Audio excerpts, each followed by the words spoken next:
बंदी छोड़ सतगुरु रामपाल जी परमेश्वर जी की जय हो। परमपिता परमात्मा सारी सृष्टि के रचनहार, कुल मालिक, असंख्य ब्रह्मांडों के स्वामी, जगत गुरु, तीनों लोकों में प्रवेश करके सबका भरण पोषण करने वाले राजाधिराज, आत्माधार, नाथों के नाथ, देवों के देव महादेव, सर्वेश्वर महेश्वर, मृत्युंजय, अजरो अमर, आदि अनादि, सनातनी प्रभु, जगत पिता जगदीश्वर, श्री श्री 1008 की उपाधि के वास्तविक अधिकारी, अकाल मूरत, शब्द स्वरूपी राम वासुदेव, सर्वगतम ब्रह्म, परम पूजे, प्रथम पूजे, परम संत, परम पुरुष, परम धनी, परम दयालु, सत्य कबीर, हक्का कबीर, अल्लाहु कबीर, अल्लाहु अकबर, बाखबर, अल्लाह ताला, जगत के तारणहार, जगत के मुक्तिदाता, जगत के जगन्नाथ, हारे के सहारे, हिंदुओं के राम, मुसलमानों के अल्लाह, सिखों के वाहिगुरु, ईसाइयों के मसीह,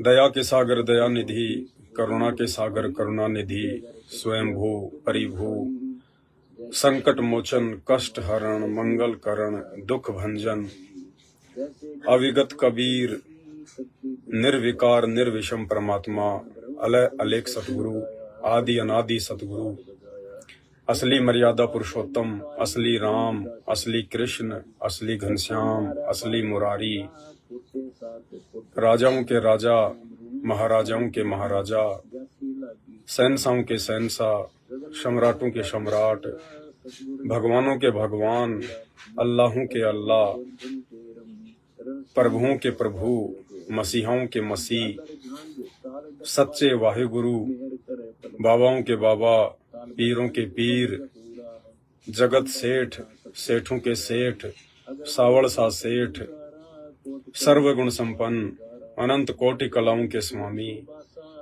अनंत कोटि ब्रह्मांडों के नायक, योगियों में महायोगी, ध्यानियों में महाध्यानी, सिद्धों में परम सिद्ध, ज्ञानियों में तत्व ज्ञानी, ब्रह्म ज्ञानी, महाज्ञानी, परम ज्ञानी, युवा कबीर, समर्थ कबीर, असमवात, अमित ओजा, सच्चे रहनुमा, करीम अल्लाह, सुभान अल्लाह, दुनिया के अंतिम पैगंबर, 8 सितंबर 1951 से गांव धनाना, जिला सोनीपत, हरियाणा, भारतवर्ष की पावन भूमि पे प्रकट ब्रह्मा विष्णु महेश के दादाजी कबीर परमेश्वर, कल्कि पुरुष, संत श्रोमणी सतगुरु रामपाल जी परमेश्वर जी के चरण कमल में अनंत कोटि दंडवत प्रणाम।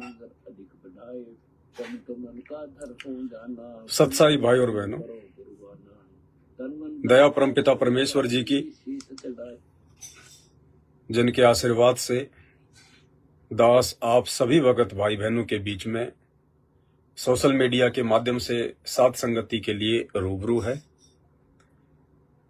वैसे तो परमपिता परमेश्वर जी अपनी सभी सत्सेवक आत्माओं पर ज्ञान आधार की विशेष रक्षा बख्शे हुए हैं।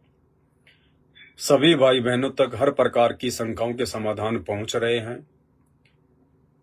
गुरुदेव भगवान के आशीर्वाद से भक्ति मार्ग पर हम सभी आत्माएं ज्ञान को आधार बनाकर अपने गुरुदेव भगवान पर दृढ़ विश्वास कर निरंतर आगे बढ़ रहे हैं। साध संगत से जुड़े सत्सेवक भाई बहन ही हैं जो इस भक्ति मार्ग में काल के द्वारा पैदा की जा रही हर प्रकार की बाधा को पार करते हुए निरंतर आगे बढ़ रहे हैं। ये साध संगत से जुड़े हुए भाई बहन ही हैं जिनकी मर्यादा काल नहीं तुड़वा पा रहा है। काल ने हर प्रकार से सैकड़ों भरकस प्रयास किए सन 2014 गुरुदेव भगवान के जेल जाने के बाद में कि इन आत्माओं को अपने षड्यंत्र में फंसा लूं, इनकी भी मर्यादाएं खंडित करवा दूं, इनको भी आन उपासना में सहयोगी बना दूं। जैसा कि हमारे बड़े भाई सतलोक आश्रम मैनेजमेंट हरियाणा से जुड़ी हुई आत्माओं को काल ने अपनी गोद में बैठा रखा है। सभी भगत आत्माओं की गर्दन काल के हाथ में है, क्योंकि ऐसी कोई भी मर्यादा नहीं है जो मर्यादा काल ने गुरुदेव भगवान के जेल जाने के बाद सन 2014 के बाद से सतलोक आश्रम मैनेजमेंट हरियाणा अर्थात पूज्य गुरुदेव भगवान के कलयुगी परिवार के माध्यम से संगत की ना तुड़वाई हो। राजनीति को परमात्मा ने सबसे गंदा और घटिया कार्य बताया है भक्ति मार्ग में। सतलोक आश्रम ने बेचारे भोले भगत भाई बहनों की वो मर्यादा भी तुड़वा दी। कभी कांग्रेस को सपोर्ट करवाते हैं, कभी बीजेपी को सपोर्ट करवाते हैं। वही दुनियादारी वाले कर्म जिन कर्मों को छोड़कर हम भक्ति मार्ग में आए थे। सन 2016 में हरियाणा में जाट आरक्षण, उस आरक्षण में भगत भाई बहनों को बैठा दिया गया, सबकी मर्यादाएं तुड़वा दी गई। भगत में जगत में कोई अंतर ही नहीं छोड़ा। और भी बहुत सारे कुकर्म, राजस्थान के गैंगस्टर आनंदपाल सिंह की सीबीआई जांच का समर्थन करवाना और 5 लाख रुपया भगत समाज के दान का राजपूत करणी सेना को चंदे के रूप में देना, अनेकों तरह से जो है मर्यादाएं तोड़वाई है। लेकिन सत्सेवकों पे काल का ये षड्यंत्र काम नहीं कर पाया। उसकी कोई भी प्लानिंग, उसका कोई भी डर सत्सेवकों के ऊपर काम नहीं कर पाया, क्योंकि सत्सेवकों पर परमात्मा की विशेष रजा, विशेष मेहर।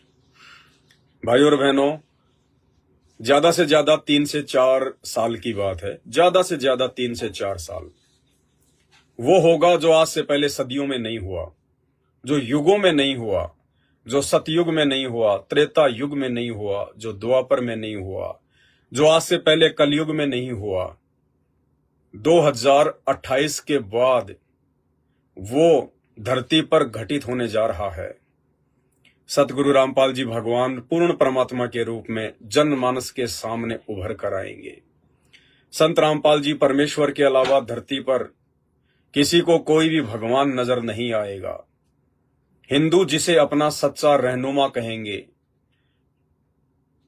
मुसलमान जिसे अपना सच्चा रहनुमा कहेंगे, हिंदू जिसे अपना भगवान कहेंगे, ईसाई जिसे अपना मसीहा कहेंगे और सिख भाई जिसे अपना वाहे गुरु कहेंगे। सभी धर्मों के सभी लोग सदियों से चली आ रही अपनी उन परंपरागत और आदि अधूरी भक्ति साधनाओं को छोड़कर, त्याग कर, सभी बुराइयों से दूर होकर, विकारों से दूर हटकर, ना मुसलमान बकरे मारेगा, ना बकरा ईद मनाएगा, ना हिंदू शराब पिएगा, ना होली दिवाली मनाएगा, ना ईसाई क्रिसमस मनाएगा और चर्चों में जाएगा, ना सिख भाई लोहड़ी मनाएंगे और ना ही गुरुद्वारों में जाएंगे। घर घर में गुरुद्वारा स्थापित हो जाएगा, घर घर में मस्जिद और मंदिर स्थापित हो जाएगी, घर घर में चर्च स्थापित हो जाएगा। यानी सतगुरु रामपाल जी भगवान से नाम उपदेश लेने के बाद उन्हीं को अपना भगवान, अल्लाह, सच्चा रहनुमा, वाहे गुरु मानकर सभी धर्मों के सभी स्त्री पुरुष अपने घर पर ही उनका दरबार लगाकर, गुरु का दरबार लगाकर ज्ञान को आधार बनाकर भक्ति करेंगे। ये वर्तमान में थोड़ा अविश्वसनीय लग रहा है, लेकिन ऐसा ही होगा जो आज से पहले नहीं हुआ। ये बातें उन भाई बहनों को बहुत अच्छे से समझ में आती हैं जो सतगुरु रामपाल जी भगवान की शरण में हैं, जो उनके सत्संग सुन रहे हैं। आने वाले दिनों में सबको समझ में आएंगी, क्योंकि ये 2028 तक का जो समय है, ये युग परिवर्तन का समय है। बार बार आप लोगों को ये बातें बताई जाती हैं ताकि आपके दिमाग में ये बातें बैठ जाएं। हम जिस समय में जी रहे हैं, ये कोई सामान्य समय नहीं है, ये युग परिवर्तन का समय है। 2024 से स्टार्ट हो चुका है, 28 तक इसे कंप्लीट होना है। सत्ययुग जैसा माहौल इस कलयुग में स्थापित होगा। सतयुग से भी अच्छा समय इस कलयुग में आएगा। ना कोई धर्म रहेगा, ना कोई जाति रहेगी, ना कोई संप्रदाय रहेगा। सब लोग एक मानव धर्म की छत्र छाया में, सतगुरु रामपाल जी भगवान की छत्र छाया में उन्हीं से उपदेश प्राप्त करके अपनी भक्ति किया करेंगे। आज इंसान इंसान जैसा जरूर दिखाई देता है, लेकिन उसके गुण, कर्म, धर्म, लक्षण जानवर से भी गए गुजरे हो चुके हैं, जानवर से भी गए गुजरे। आज इंसान में और भेड़िए में कोई अंतर नहीं है। आज इंसान में और कुत्ते में कोई अंतर नहीं है। कुत्ता और भेड़िया भी मांस खाता है, इंसान भी मांस खाता है। वो कुत्ता उससे अच्छा, कुत्ता चाय नहीं पीता, कुत्ता शराब नहीं खाता, लेकिन ये इंसान शराब पीता है, चाय पीता है, क्योंकि चाय भी एक बहुत बड़ा नशा है। 99% लोगों को नहीं पता, लेकिन चाय शराब से भी भयंकर नशा है। ये स्लो पॉइजन है। ये हमारे देश में अंग्रेजों के द्वारा, ब्रिटिश कंपनी के द्वारा, ईस्ट इंडिया कंपनी के द्वारा लाया गया था।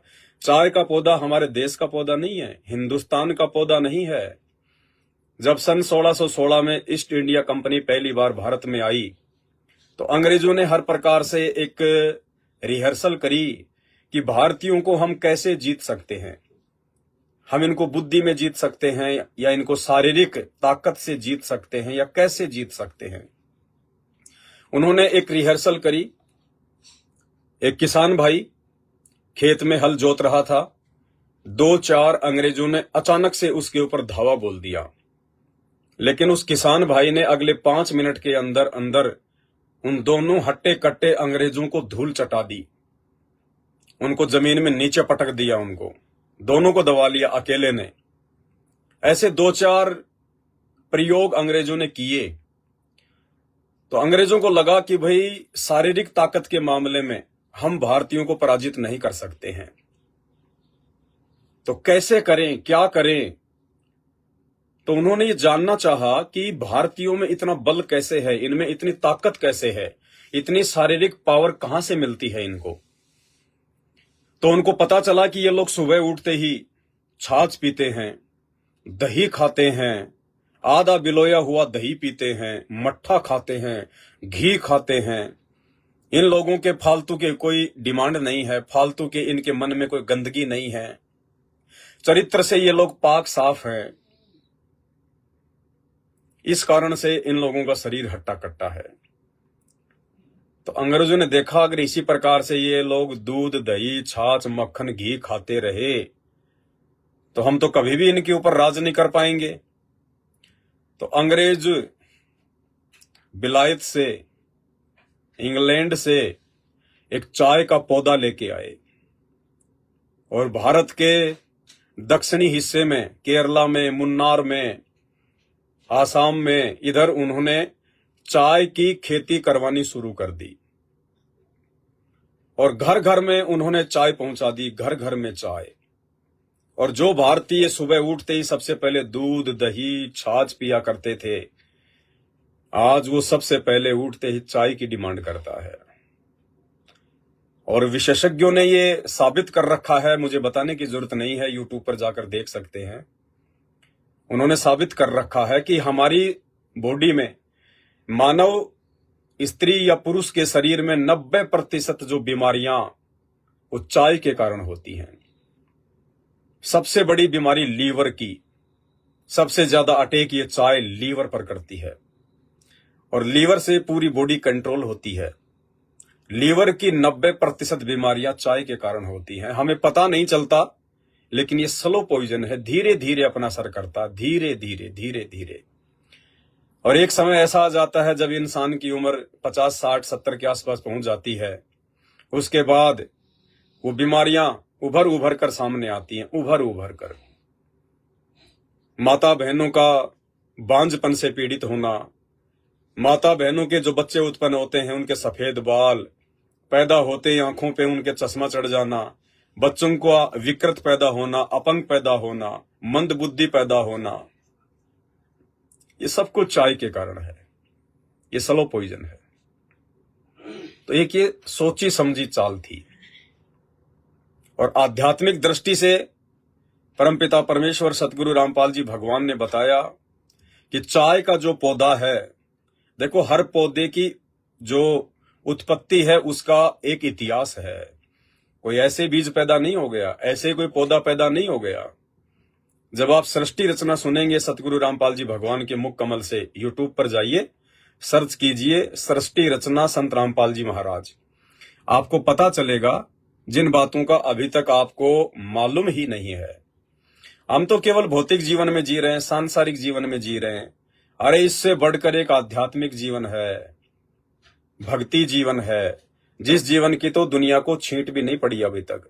और उस आध्यात्मिक जीवन की जानकारी के बिना चाहे देश का राष्ट्रपति हो, चाहे प्रधानमंत्री, चाहे रंक, सबका जीवन बर्बाद है। अगला जन्म 84 लाख योनियों में गधे कुत्ते की योनि से शुरू होता है, क्योंकि भगवान के दरबार में कोई राजा नहीं देखा जाता, कोई गरीब या रंक नहीं देखा जाता। वहां तो भक्ति देखी जाती है कि यह मनुष्य शरीर आपको भक्ति करने के लिए प्रदान किया गया था।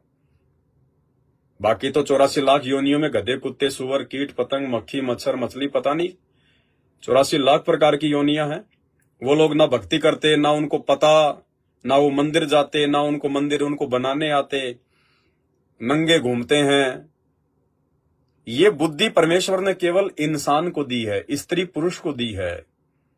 और ये बुद्धि केवल परमात्मा की पहचान करके, भक्ति करके, सच्चे गुरु की तलाश करके, उसकी शरण में आकर और फिर सदा सदा के लिए मोक्ष प्राप्त करने के लिए दिया है परमात्मा ने। तो अभी 99.99% दुनिया आध्यात्मिक मार्ग से अपरिचित है।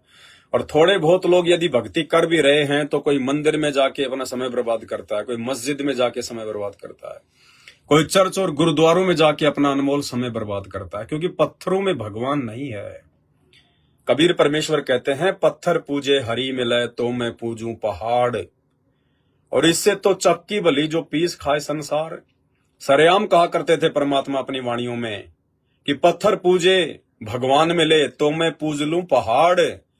कि भाई अगर एक छोटा सा पत्थर पूजने से, एक छोटे से पत्थर की मूर्ति बनाई जाती, हनुमान जी की, माता जी की, राम जी की, श्री कृष्ण जी की, राधा जी की, या और किसी देवी देवता की, तो कबीर साहिब कहते हैं अगर वो छोटा सा पत्थर पूजने से अगर भगवान मिलता हो तो भाई मैं तो पहाड़ की पूजा कर लूं, पहाड़ की, मुझे तो बहुत जल्दी भगवान मिलेगा।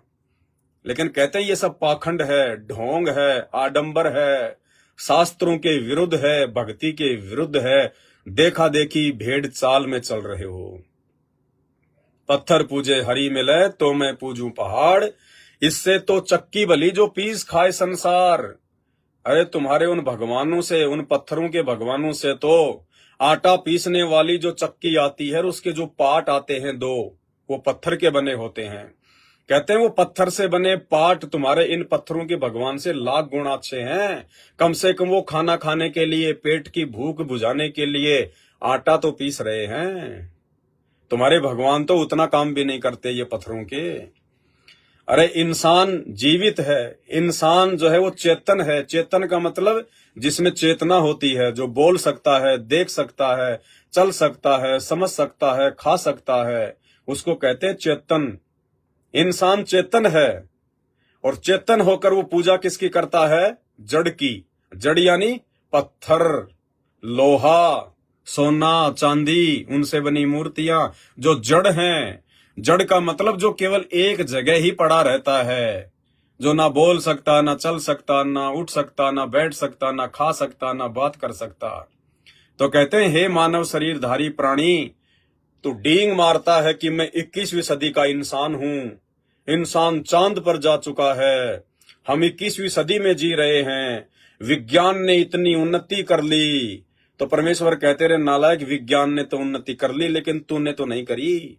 तू तो वहीं का वहीं पड़ा है। चेतन होके जड़ को पूज रहा है, इंसान होके तू पत्थरों को पूज रहा है। तू काहे का इंसान है, काहे का 21वीं सदी में जी रहा है। तू तो आज भी आदि मानव है, दिमागी रूप से तू आज भी आदि मानव है, आदि मानव। और ये 10, 20, 40, 50 साल का जीवन भोग के फिर वापस गधे कुत्ते सूअर की योनि में जाएगा बिना भक्ति के। शास्त्र पढ़ के देखो, शास्त्र 4 वेद, गीता जी, 18 पुराण, 6 शास्त्र, मनु स्मृति, कुरान, पुराण, बाइबल, तौरेत, जबूर, इंजल, गुरु ग्रंथ साहिब, बाइबल, ये पढ़ के देखो। लेकिन ये ऐसे पढ़ने से समझ में नहीं आती, इनको पढ़ाने वाला चाहिए। और इन सभी शास्त्रों को सही सही से पढ़ाने वाला, इन सभी शास्त्रों का निष्कर्ष निकाल कर हमें समझाने वाला कि भगवान कौन है, परमात्मा कौन है, किसकी भक्ति करनी चाहिए। हिंदुओं का असल में अल्लाह कौन है, मुसलमानों का असल में भगवान कौन है, ईसाइयों का असल में मसीहा कौन है, सिखों का असल में वाहे गुरु कौन है। इस बात की जानकारी वर्तमान में पूरी सृष्टि में एकमात्र तत्वदर्शी संत सतगुरु रामपाल जी परमेश्वर जी के पास है। बाकी भटक भटक के मर जाओ, पत्थरों पे सिर पटक पटक के मर जाओ, लेकिन परमात्मा नहीं मिलेगा। तो भाई और बहनों, दुनिया समझेगी लेकिन अपनी दुर्गति करवाने के बाद में समझेगी। हिंदू भी समझेगा, मुसलमान भी समझेगा, ईसाई भी समझेगा, सिख भी समझेगा और झक मरा कर समझेगा, लेकिन अपनी दुर्गति करवा कर समझेगा। 2028 के बाद समझेगा। और जो समझ चुके हैं, जो सतगुरु रामपाल जी भगवान की शरण में आ चुके हैं, उनका सौभाग्य, उनका परम सौभाग्य, वो भक्ति का रस पी रहे हैं। आने वाले युग परिवर्तन के समय में अपने बचाव का रास्ता खोज रहे हैं। भगवान की भक्ति करके उसको प्रसन्न कर रहे हैं, उसको राजी कर रहे हैं। आने वाले दिनों में जब महायुद्ध होगा, आसमान से गोले गिरेंगे, तरह तरह के वेपन्स निकल के आएंगे, प्राकृतिक आपदाएं आएंगी, महामारियां आएंगी, बाढ़, भूकंप, अतिवृष्टि, ओलावृष्टि, भूकंप। उस समय जो भय और दहशत का माहौल पूरी दुनिया में होगा, उस भय और दहशत के माहौल में दृढ़ होकर भक्ति करके अपने आप को सुरक्षित बनाने के लिए केवल कुछ ही आत्माएं हैं जो भक्ति पर लगी हुई हैं, जो सतगुरु रामपाल जी भगवान के भगत कहे जाते हैं। तो दुनिया तो 2028 के बाद में समझेगी।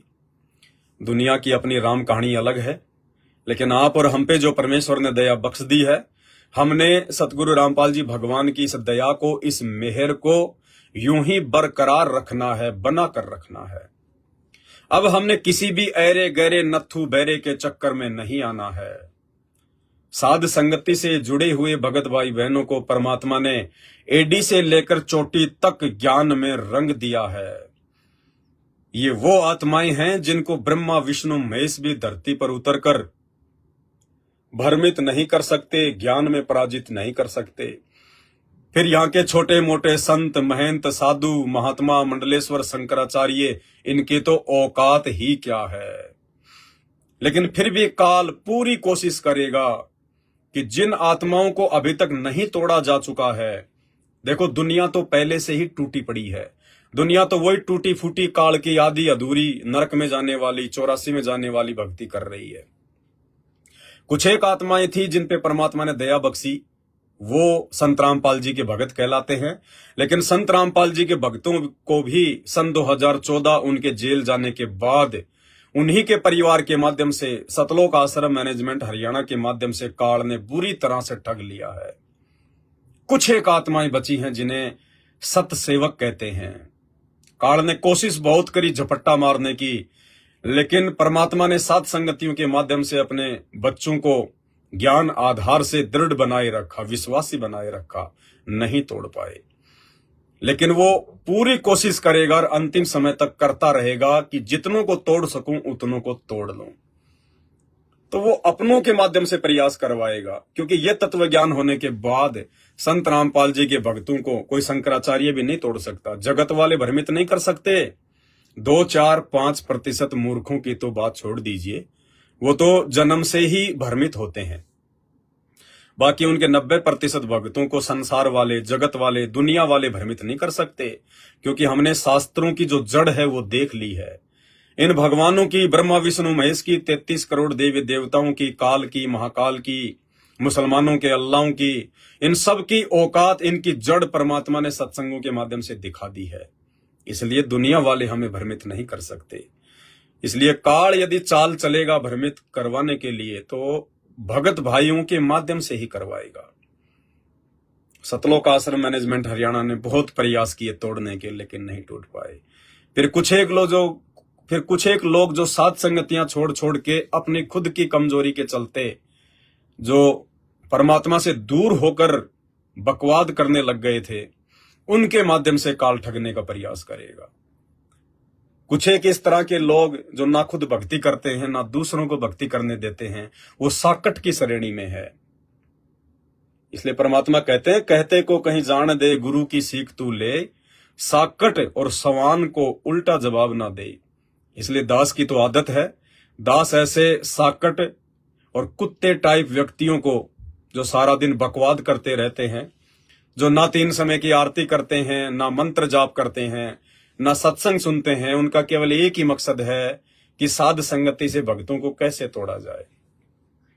तो दास तो ऐसे साकट व्यक्तियों को जवाब नहीं देता है, क्योंकि मुझे मेरे परमात्मा ने ये अद्भुत अनमोल ज्ञान देकर समझा दिया है कि बेटा, दुनिया की आदत है भौंकने की। जो कुत्ता होता है वो शीशे में अपने ही परछाई को देखकर भौं भौं करके मर जाता है। इसलिए हमने उनकी तरफ ध्यान नहीं देना है, आगे की तरफ बढ़ना है, क्योंकि वो काल प्रेरित आत्माएं हैं। काल ने उनकी ड्यूटी लगा रखी है कि वो भोंक भोंक के जो कच्चे पक्के भगत है उनमें थोड़ी बहुत शंका पैदा कर दे।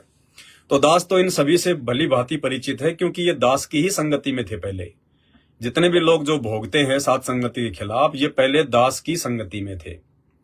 अब इनकी दाल गली नहीं। जिस मनसा को लेकर ये साध संगति से जुड़े थे, जिन स्वार्थों को लेकर ये लोग साध संगति से जुड़े थे, क्योंकि ये लोग ना तो पवन दास को समझ पाए ना साध संगतियों को समझ पाए। इन्होंने देखा कि दुनिया हमारे पीछे भी चले, लोग हमारे को भी इतना ही महत्व दें जितना कि इस पवन दास को देते हैं।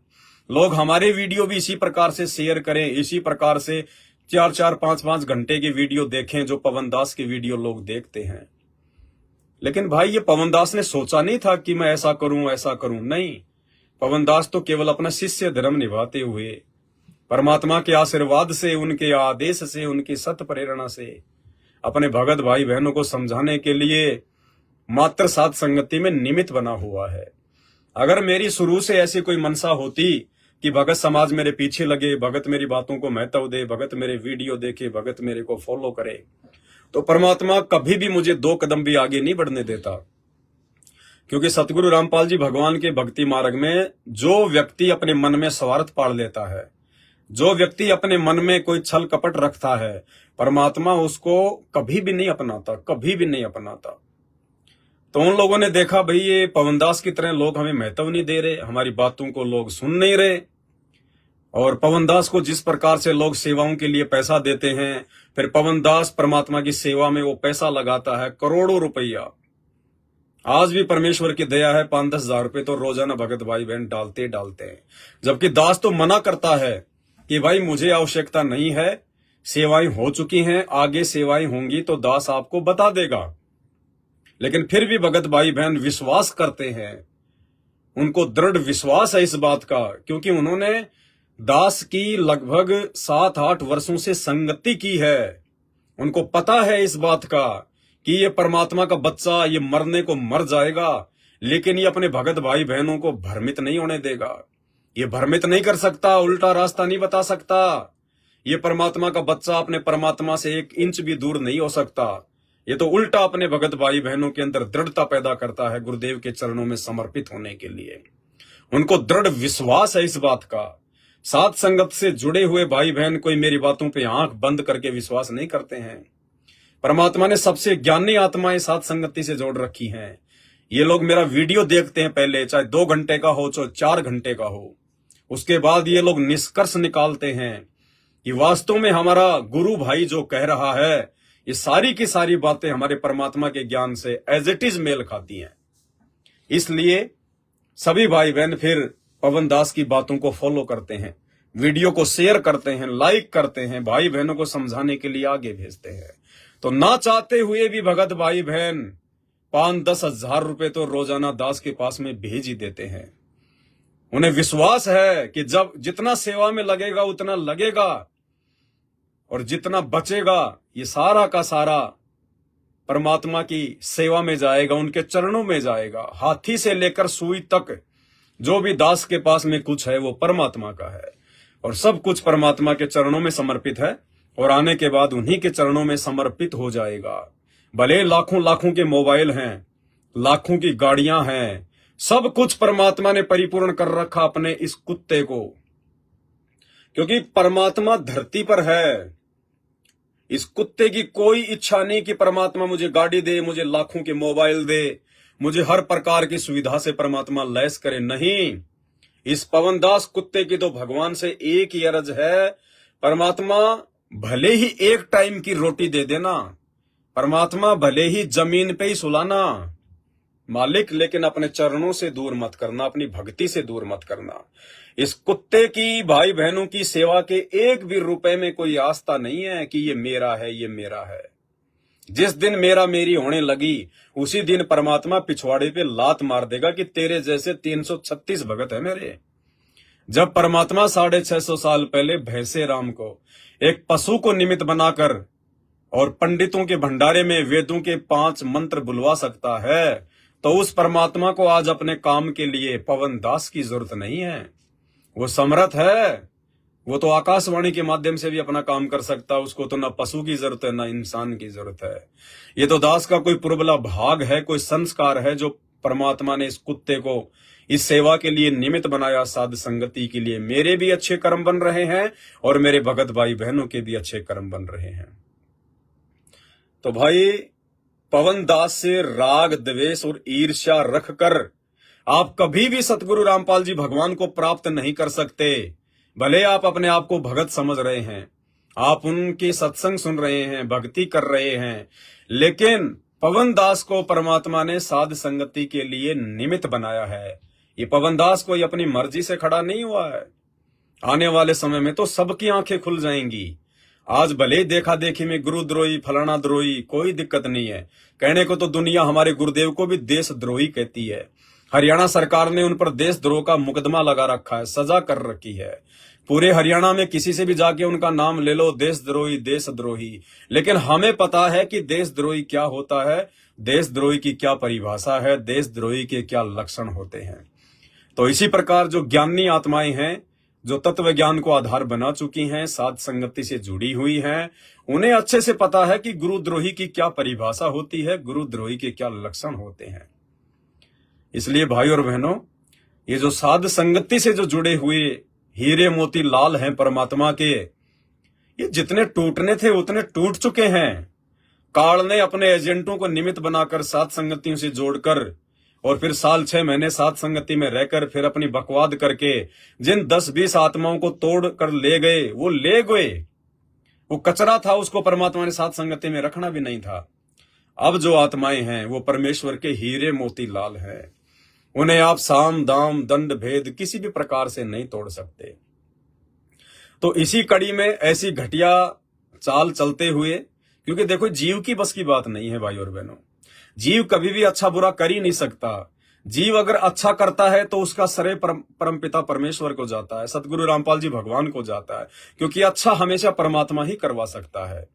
और जीव यदि कोई बुरा कर्म करता है तो उसका श्रेय इस काल को जाता है। ये काल अपने कुप्रेरणा करके जीव को मजबूर करके उसी के कुसंस्कारों के माध्यम से जीव से उल्टे कर्म करवाता, उसके कर्म फुड़वा देता है। तो जीव की औकात नहीं है।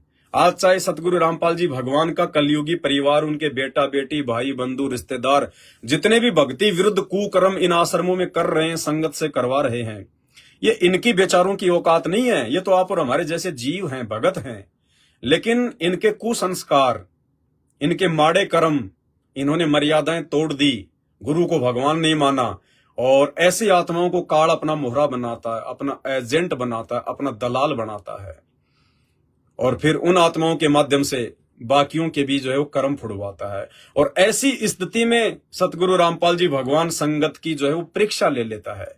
परमात्मा चुप हो जाता है कि बहुत अच्छा काम हो गया, मैंने भी ज्ञान अच्छे से दिया हुआ है, 28 साल हो गई, ज्ञान देने में कोई कमी नहीं छोड़ी, और अब ये काल इन आत्माओं को तोड़ने का प्रयास कर रहा है। तो काल के तोड़ने में मेरे भक्तों की परीक्षा हो जाएगी, छटनी हो जाएगी कि किसने मेरे ज्ञान को समझा है और कौन मेरे ज्ञान पर चल पाएगा। इसलिए परमात्मा भी परीक्षा के समय में साइलेंट हो जाते हैं। तो ऐसे ही एक भाई है, रामचंद्र जी हैं कानपुर से, जो पहले साध संगति से जुड़े हुए थे, जिनकी मानसिक तबीयत वर्तमान में बहुत बुरी तरह से डिस्टर्ब हो चुकी है। उनके मुंह से जूते और गालियां, मुंह में जूता ठूस दूंगा, मुंह में जूता ठूस दूंगा। आपने सुना होगा एक ऑडियो, उत्तर प्रदेश के स्टेट कोऑर्डिनेटर संजीव हुड्डा की और रामचंद्र जी की। ये गाली गलौच इनके अलावा कुछ नहीं है इनके पास में। जिस मकसद से ये लोग साध संगति से 2020 से दूर हुए थे, ये सोचकर कि हम भी पवन दास की तरह अलग से साध संगतियां करेंगे, लाखों की संगत हमारे साथ भी जुड़ जाएगी, लाखों में दान धर्म का पैसा हमारे पास में भी आने लगेगा। लेकिन भैया ये जीव की सोच से नहीं होता। ये तो परमात्मा जिसके ऊपर रजा करता है, जिस पर मेहर करता है, जिसको परमात्मा ने खड़ा करना होता है अपना आशीर्वाद देकर, वही आत्मा खड़ी हो सकती है। उसी आत्मा के पीछे बाकी आत्माएं लग सकती हैं, उसकी बात को महत्व दे सकती हैं। अरे संगत तो सतलोक आश्रम मैनेजमेंट हरियाणा की ही बात को महत्व नहीं दे रही। संगत, एक भी व्यक्ति संगत में संत रामपाल जी के भाई, बेटा, बेटी, रिश्तेदार, जवाई, कोऑर्डिनेटर, किसी की बात को महत्व नहीं देता, एक भी व्यक्ति। लेकिन ये पवनदास जिसको परमात्मा ने खड़ा किया है, इस पवनदास की बातों पर लाखों की संगत विश्वास करती है, लाखों की संगत है। एग्जाम्पल देता हूं आपको, तब पता चलेगा कि हां कैसे करते हैं।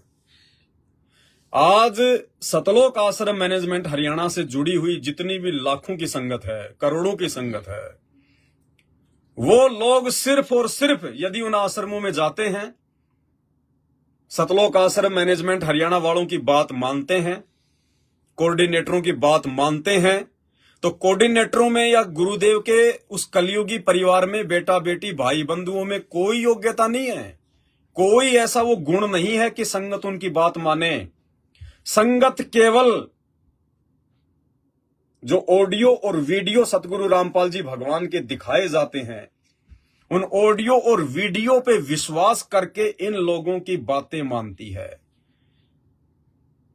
क्योंकि एक समय ऐसा आ गया था 2014 बरवाला कांड के बाद 2018 में साध संगतियों के माध्यम से जो प्रचार किया जा रहा था बरवाला कांड का, जो सच्चाई बताई जा रही थी, सतगुरु रामपाल जी भगवान के बेटा बेटियों के जो कुकर्म, कोऑर्डिनेटरों के कुकर्म, किसी की लड़की भगा ले गए, किसी की औरत भगा ले गए, कोई शादी कर रहा है, कोई शादियों में डीजे बजा रहा है, सतगुरु रामपाल जी भगवान के छोटे भाई महेंद्र उर्फ मोहनलाल के कुकर्म, उनके बेटों के कुकर्म, ये सारी बातें जब साध संगतियों के माध्यम से भगत समाज को वीडियो बना बना के बताई जा रही थी परमाणु के साथ, तो 2018 में एक समय ऐसा आ गया था, संगत तेजी से टूटने लगी, तेजी से लोग साध संगतियों से जुड़ने लगे।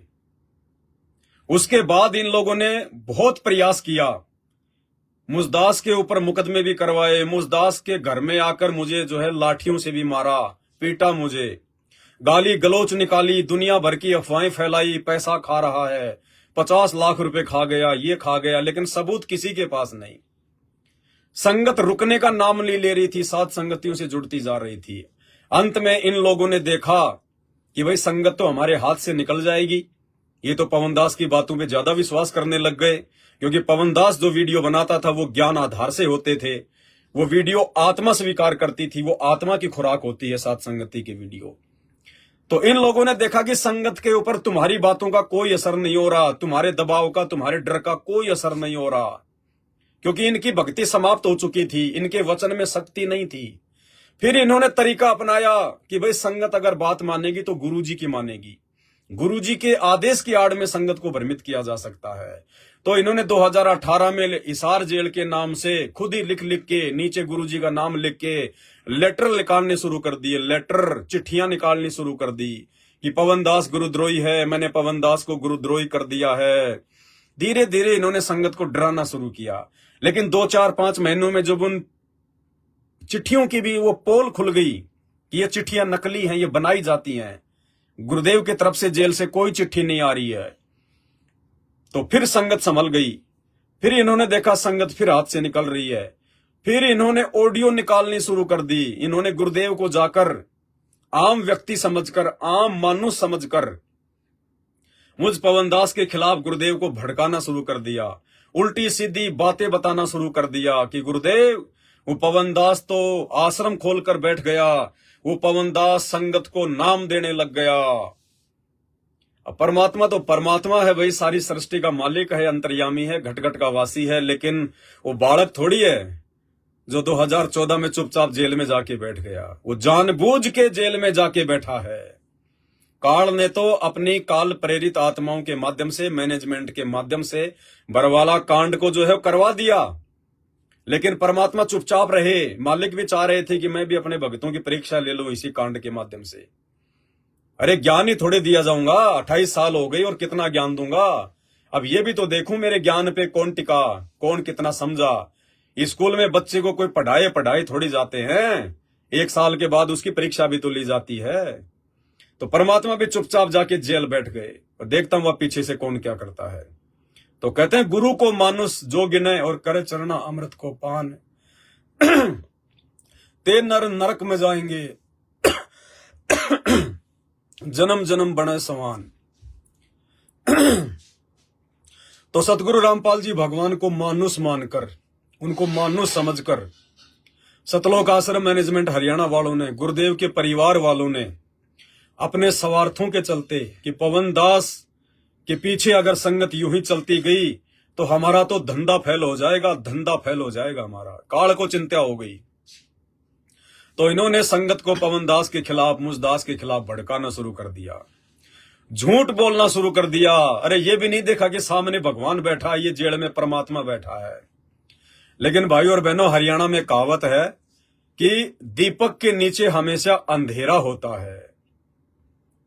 घर का जोगी जोगना, बाहर का जोगी सिद्ध। तो सतगुरु रामपाल जी भगवान के परिवार वाले, उनके बेटा बेटी, भाई बंधु, रिश्तेदार, जो लोग आश्रम में गुरुदेव भगवान के पास रहा करते थे, वो लोग गुरुदेव भगवान को समझ नहीं पाए, पहचान नहीं पाए, जान नहीं पाए, ज्ञान की तय में नहीं पहुंच पाए। तो इनको चिंता हो गई कि पवन दास तो दिन दोगुना रात चौगुना आगे बढ़ रहा है, संगत हमारे पीछे से निकल रही है, हमारे हाथ से निकल रही है। तो इन्होंने हिसार जेल में जाकर, क्योंकि भाई उनके परिवार वालों की मिलाई होती है, वो लोग जो है मिल सकते हैं, वकील भी उनके परिवार ने कर रखे हैं, हमें तो कोई जेल में जाने नहीं देता। तो वकीलों के माध्यम से मुझ पवन दास की शिकायतें भिजवाई। गुरुजी का कभी बेटा जा रहा है, कभी बेटी जा रही है, कभी गुरुजी के काल लोक की पत्नी अनारो माई जा रही है।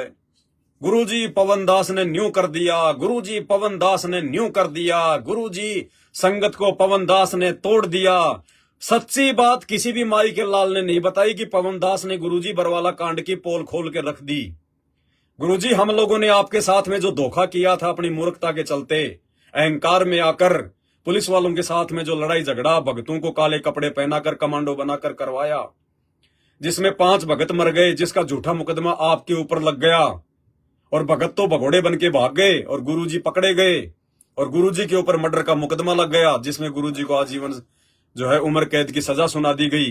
ये सच्चाई नहीं बताई उन्होंने, गुरुजी को मानुष समझकर, आम व्यक्ति समझकर, अपने धंधे को सुरक्षित रखने के लिए कि संगत हाथ से ना निकल जाए, मुझ पवन दास की बुराई करना शुरू कर दिया। गुरुजी वो नाम देने लग गया, वो गुरुद्रोही हो गया, संगत को तोड़ रहा है, आपकी बुराई करता है। ये नहीं बताया कि गुरुजी वो आपको भगवान बता रहा है।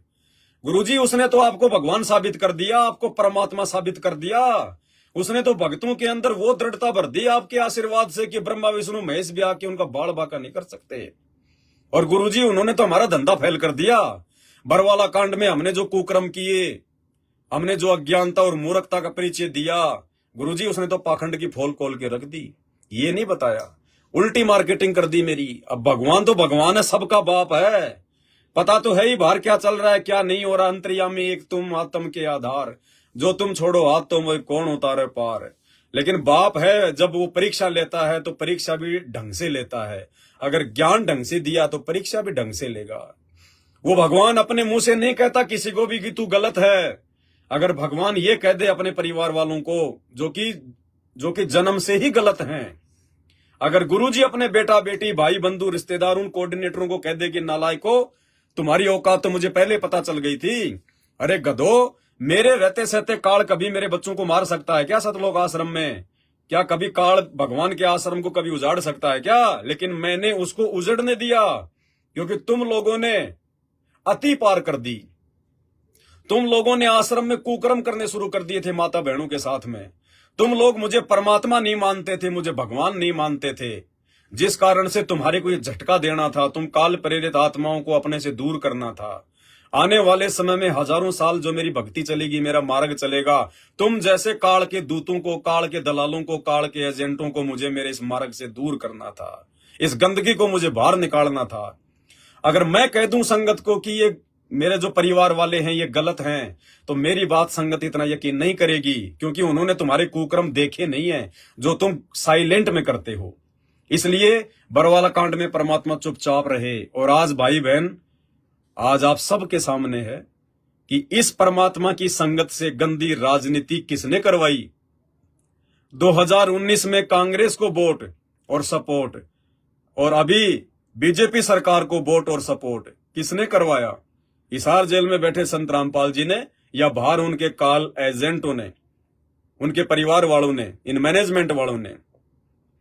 अरे एक गुंडे की सीबीआई जांच का समर्थन, अंग्रेजी में गैंगस्टर बोलते हैं, हिंदी में उसको गुंडा बोलते हैं।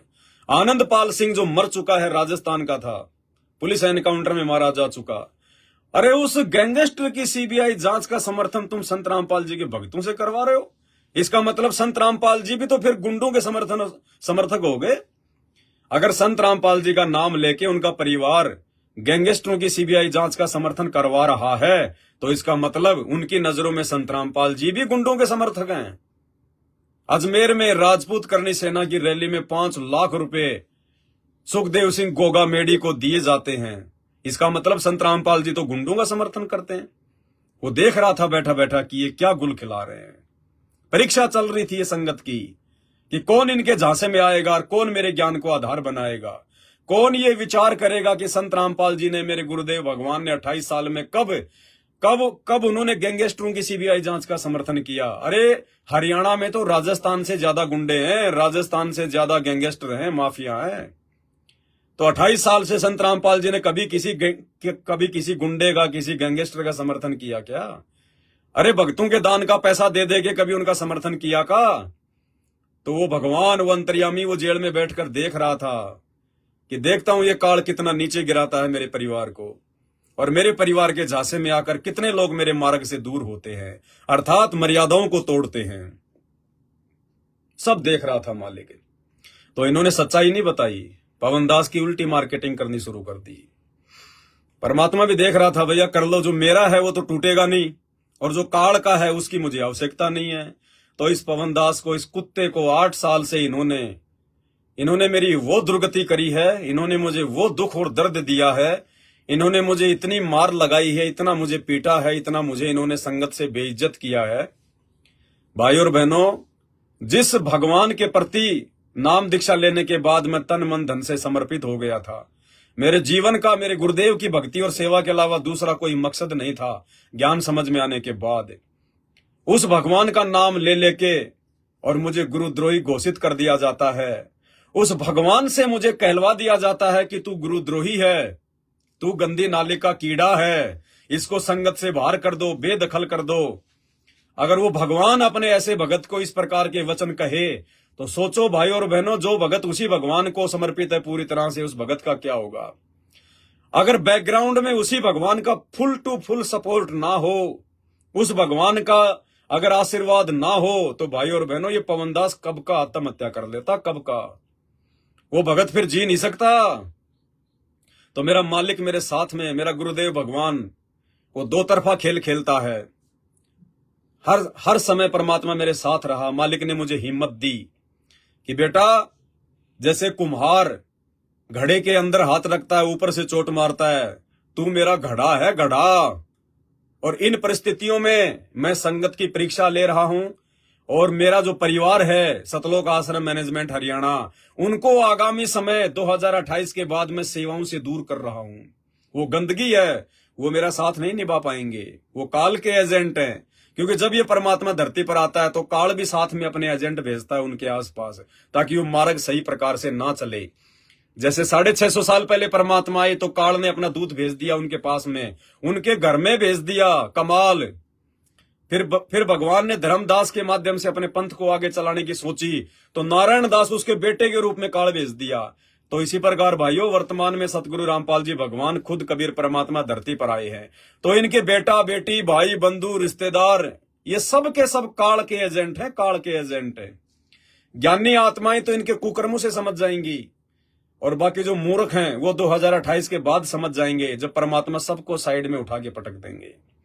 एक नई परमात्मा की सेना तैयार होगी, नए सेवादार होंगे, नया मैनेजमेंट होगा। ये मैनेजमेंट नहीं होगा वर्तमान वाला, ये तो दुश्मन है परमात्मा का, ये तो स्लो पॉइजन है संगत के लिए, सारे उल्टे कुकर्म कर रहा है।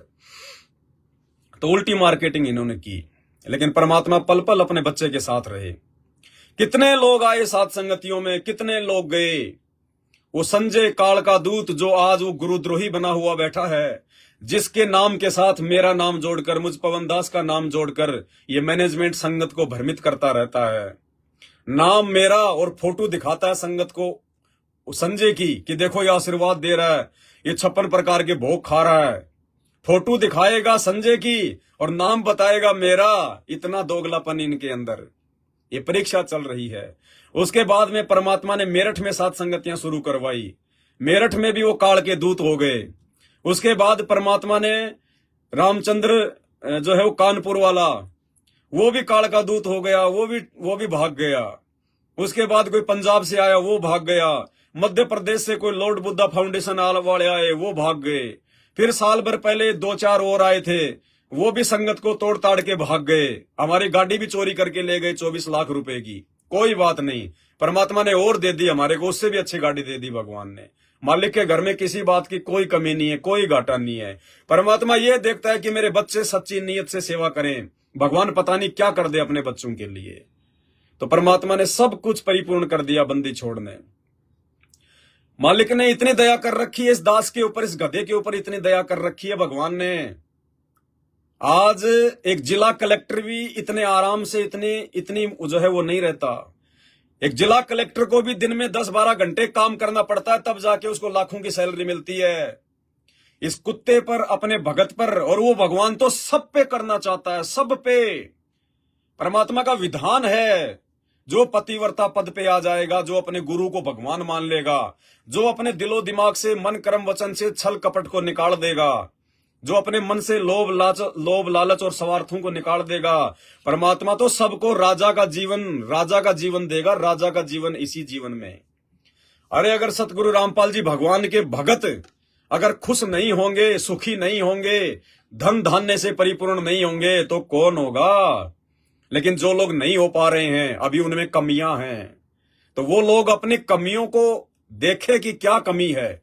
दूसरों के सुखों को देखकर जलो मत भाई, ईर्ष्या मत करो, और नीचे जाओगे, और नीचे जाओगे।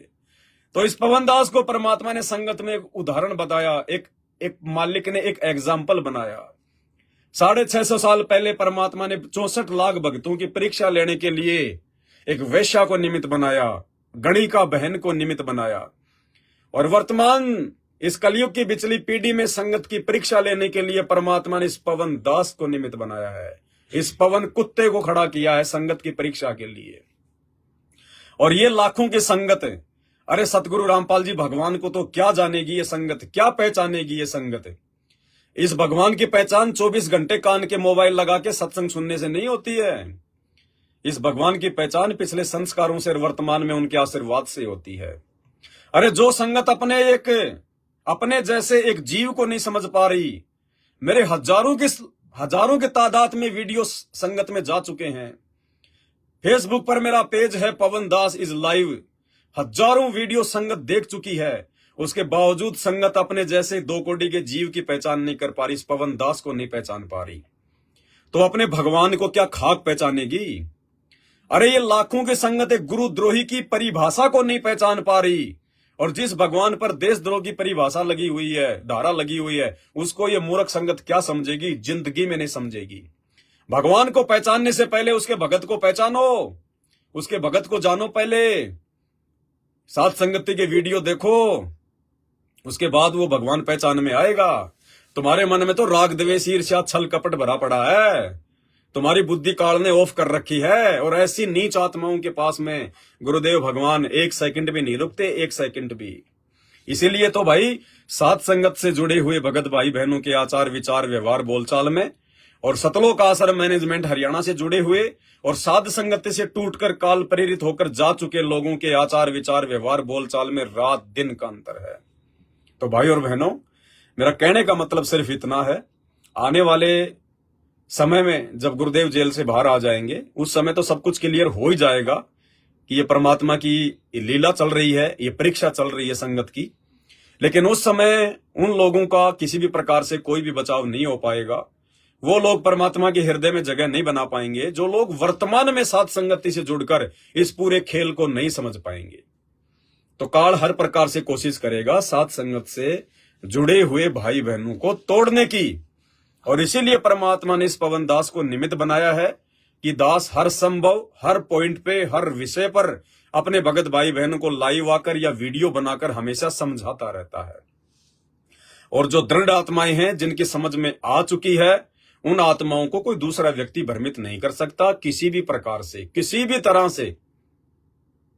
तो ऐसे ही जो रामचंद्र जी हैं कानपुर वाले, अब वो क्या करते हैं, ये लोग ये घटिया नीतियां अपनाते हैं। इनके पास और तो कोई चारा है नहीं, लोग इनसे जुड़ते नहीं। हमारे वीडियो देख देख के राग द्वेष ईर्ष्या में ये जो है मतलब कि जलते जा रहे हैं। तो ये क्या करते हैं, हम लोग व्हाट्सएप के जो ग्रुप बना रखे हैं 2 4 5, जिनमें हजारों भाई बहन जुड़े हुए हैं, तो ये क्या करते हैं, क्योंकि काल के लोग तो ऐसा ही करते हैं, छल कपट का सहारा लेते हैं। उनके पास ऐसा कोई ज्ञान तो है नहीं, ऐसी कोई समझ तो परमात्मा की जो है तरफ से उनको जो है मिली हुई नहीं है कि वो अपने वचनों से वो परमात्मा के ज्ञान के ऊपर साध संगतियां करके संगत को जो है वो प्रभावित कर सकें। ऐसा उनके पास में कुछ है नहीं, ऐसी कोई योग्यता उनके पास में है नहीं। उनकी वाणी में, उनके शब्द में वो पावर, वो शक्ति भगवान ने दी नहीं, तो वो छल कपट का सहारा लेते हैं। तो व्हाट्सएप के ग्रुपों में जुड़ के साध संगति का लोगो लगा के और व्हाट्सएप के ग्रुपों में जुड़कर फिर सारे नंबर निकालेंगे, अपनी आंखें खराब करेंगे, अपना समय बर्बाद करते हैं बैठ के। 1-2 दिन में हजारों नंबर अपने मोबाइल में टाइप करेंगे, फिर नया ग्रुप बनाएंगे मुझ पवन दास के नाम से, साध संगति के नाम से व्हाट्सएप पे नया ग्रुप बनाएंगे। उन सभी भाई बहनों को उस ग्रुप में जोड़ेंगे और फिर उनका एक ही मकसद होता है कि पवन दास के खिलाफ झूठ साच पेश करो, ऑडियो वीडियो पवन दास के खिलाफ झूठे साचे लिख लिख के और लोगों को भ्रमित करो। भाई देखो, मैं बहुत बार ये क्लियर कर चुका हूं, आप लोगों का समय भी बहुत ज्यादा कीमती होता है, इसलिए मैं ज्यादा समय आपका भी बर्बाद नहीं करता हूं परमात्मा की ज्ञान चर्चा के अलावा। देखो, मुझे इन बातों से कोई फर्क नहीं पड़ता है। 1-2 भगत भाई बहन होते हैं जो नए नए साथ संगति से जुड़ते हैं, जो उन लोगों की काल प्रेरित हरकतों के विषय में वो पहले से वो परिचित नहीं होते हैं। वो दास के पास में भेज देते हैं कि भगत जी ये कोई निकम्मा आदमी है, पता नहीं हमें व्हाट्सएप के ग्रुपों में जोड़ के फालतू की बकवाद भेज रहा है। तो भाई देखो, एक चीज मैं क्लियर करना चाहता हूं और बार बार मैं क्लियर भी कर चुका हूं। भाई देखो, मुझे भगवान ने जिस काम के लिए खड़ा किया है वो काम है ज्ञान आधार से भगत भाई बहनों से साध संगति के माध्यम से चर्चा करना, परमात्मा के सत्संगों का निष्कर्ष निकाल के उनके आशीर्वाद से आप भाई बहनों तक पहुंचाना, ताकि हमारी आत्मा जो है दृढ़ हो जाए, गुरुदेव के प्रति हमारा विश्वास दृढ़ होता चला जाए, भक्ति मार्ग में हमारे में दृढ़ता आए, हम किसी और की पूजा पाठ के चक्कर में ना पड़े, हमें कोई भी व्यक्ति मर्यादाओं से दूर ना कर सके। तो दास तो 24 घंटे परमात्मा की इसी सेवा में लगा रहता है। मेरे पास तो फालतू में किसी के ऑडियो वीडियो देखने का समय भी नहीं होता है, और रियलिटी बता रहा हूं आपको, मैं किसी के ऑडियो वीडियो देखता भी नहीं हूं। मुझे फुर्सत ही नहीं अपने भगवान के ऑडियो वीडियो देखने से। अरे मेरे भगवान ने इतना अच्छा ज्ञान दे रखा, इतने अच्छे सत्संग दे रखे हैं, मुझे उनको सुनने से ही फुर्सत नहीं है। मैं दुनिया वालों की बकवाद क्यों सुनूंगा, चाहे भगत हो चाहे जगत हो।